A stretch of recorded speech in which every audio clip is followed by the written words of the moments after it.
tenemos ahí la diferencia que desde el psicoanálisis lacaniano podemos trazar. Por un lado, digamos, la idea de un patriarcado que ya no funciona como funcionaba, tal vez en algunos lugares más que en otros sí, pero no.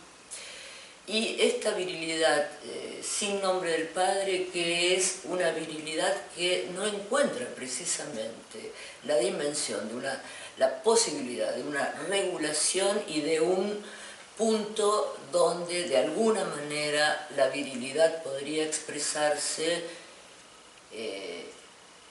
teniendo en cuenta en el horizonte a una mujer como causa del deseo, ¿no?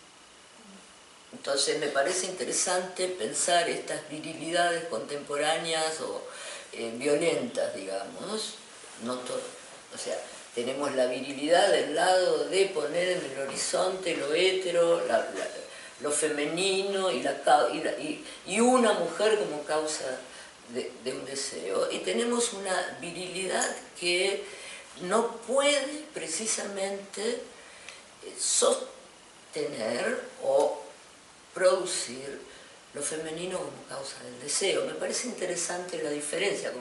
Hay como la posibilidad de introducir con el psicoanálisis ni volver al patriarcado, ni víctimas y victimarios. Me parece que esa polarización, que lo único que está llevando es a invocar, a convocar el discurso de la ciencia, el discurso legislativo, el discurso del derecho, el discurso de los derechos humanos, etcétera, etcétera, y volvemos a un callejón sin salida.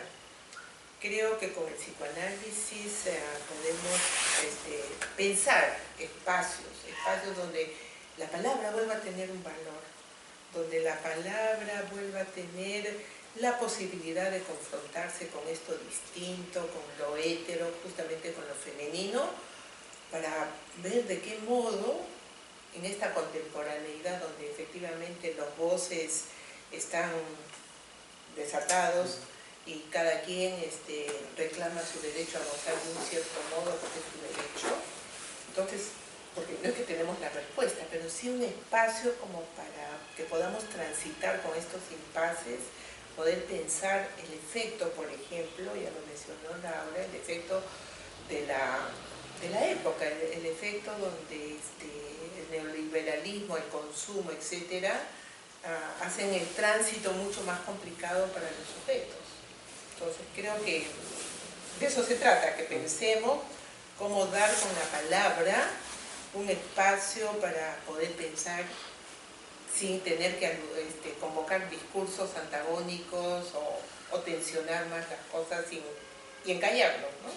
Claro, porque, digamos, tal vez a los discursos que se entrampan en la relación del poder y la dominación, el psicoanálisis, por lo menos el psicoanálisis lacaniano, intenta introducir con la palabra algo de la potencia creadora de la palabra. No es la palabra del bla bla bla, es esa potencia creadora de la palabra que respeta la diferencia, el equívoco, que toma en cuenta aquello que no es transparente, porque de algún modo, digamos, en el registro del poder, de la dominación, de los antagonismos, hay una creencia de que hay un modo, vía la sociedad de la disciplina o del control, de una transparencia que con una buena disciplina o con un buen control podría venir a ejecutar aquello que en realidad no podría venir a ejecutar.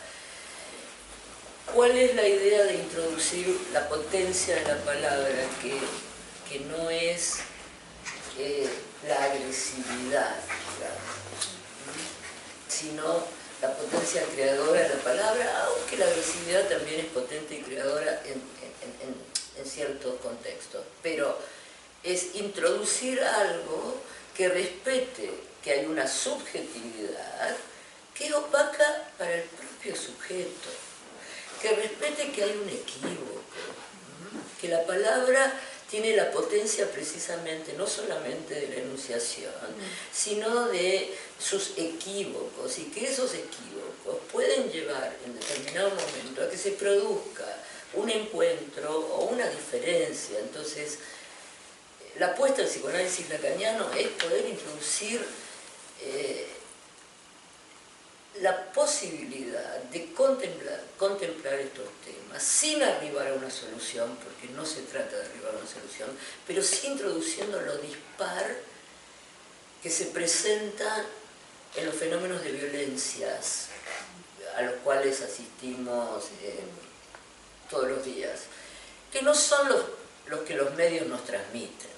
También habría que hacer una diferencia entre lo que hacen los medios con ciertos temas y lo que se produce en el uno por uno de los sujetos que están de algún modo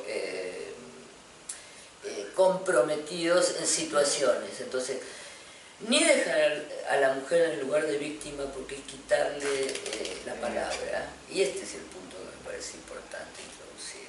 O sea, hablar por la víctima es no permitir que la víctima introduzca los propios equívocos de su palabra, de su goce, de su sexualidad, de su subjetividad. Eso me parece que es importantísimo señalarlo, ¿no? A mí me parece importante insistir en esta diferencia entre patriarcado y nombre del padre, función del nombre del padre.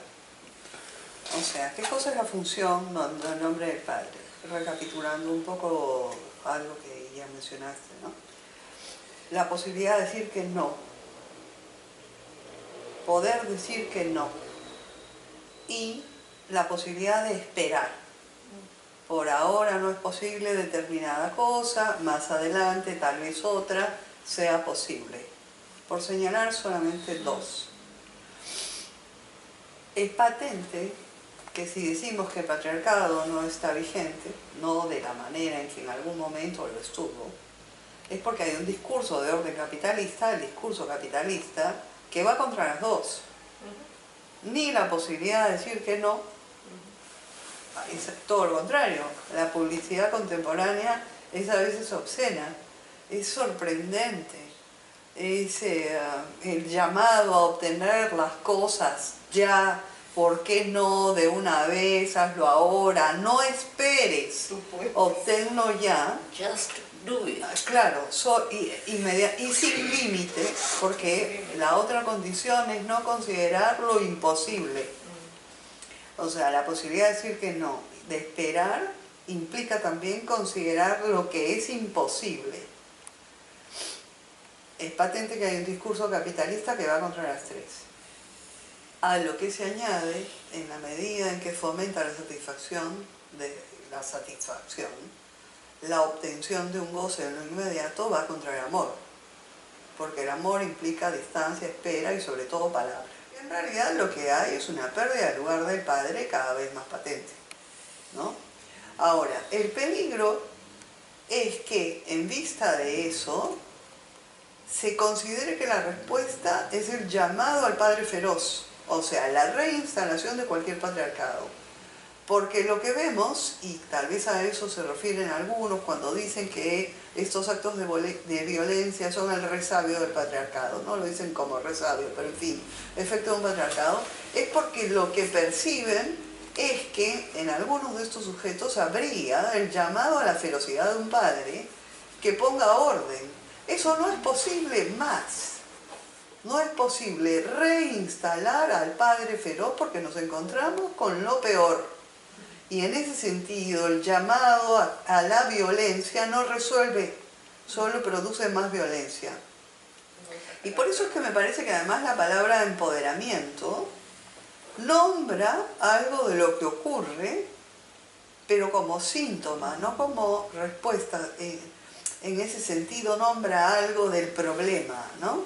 Es decir, la respuesta aparentemente sería que las mujeres tuvieran más poder y que los hombres consideraran la posibilidad de perder alguno, cuando me parece que más bien es el llamado al poder o la búsqueda de poder desde la impotencia, porque todo discurso del poder está sostenido en la impotencia. Es más bien ese el problema, sobre todo si se tiene en cuenta que no considera lo que es fundamental, que no se trata del poder, sino algo del amor, lo que se ha perdido. por una parte. Por otro lado, me parece también importante, para salir de esta discusión sobre el género, tener en cuenta la sexualidad como tal. La sexualidad es traumática para todo el mundo, es perturbadora siempre para todos.